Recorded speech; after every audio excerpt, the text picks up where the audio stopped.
Je ne sais pas ce par quoi tu passes. Certainement ta vie est compliquée tout autour de toi. C'est difficile.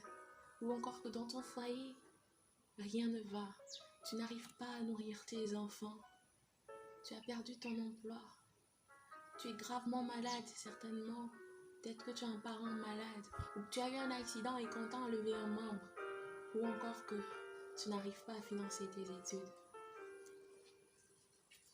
Peut-être que lorsque tu commences une activité, tout se bloque, il n'y a pas d'avancement, il n'y a pas de progrès. C'est dur, c'est compliqué autour de toi. Tu pleures chaque jour. Peut-être que tu es battu par ton mari.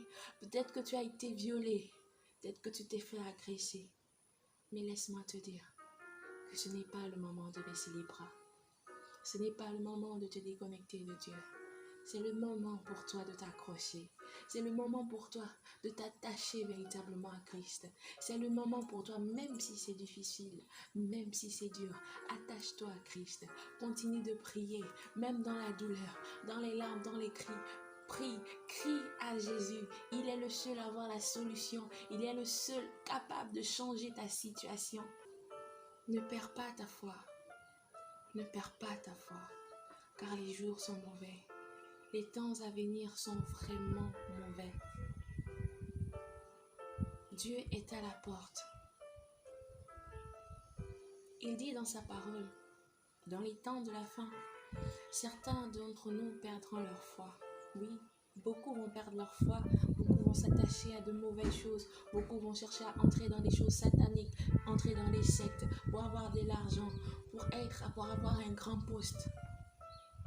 Mais toi qui as accepté Christ dans ta vie, toi qui sers Christ depuis longtemps, ou peut-être à peine quelques mois, je t'encourage, je te fortifie. Reste attaché à Christ. Ne t'éloigne pas, ne t'égare pas. Afin de ne pas être surpris. Parce qu'il viendra comme un voleur. Tu ne t'y attendras pas.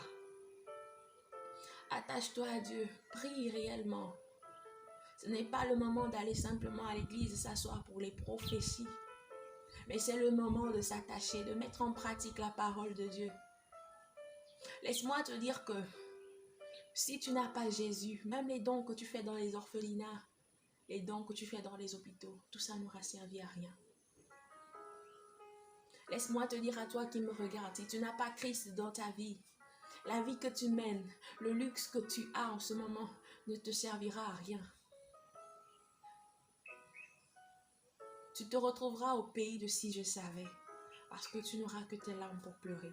Et il sera trop tard. C'est le moment pour toi de te repentir. Toi qui n'as pas accepté Jésus dans ta vie, repens-toi de tes fautes, repens-toi de tes péchés et accepte Jésus dans ta vie. Il n'attend que ça. Il n'attend que ça. Il n'attend que tu fléchisses simplement les jours pour dire Seigneur. Il attend que tu fléchisses tes genoux, que tu cries Seigneur, je me répands. Seigneur, je te demande pardon. Lave-moi de ton sang. Oui, je veux t'appartenir. Je t'accepte dans ma vie comme Seigneur et Sauveur. Il n'attend que ça.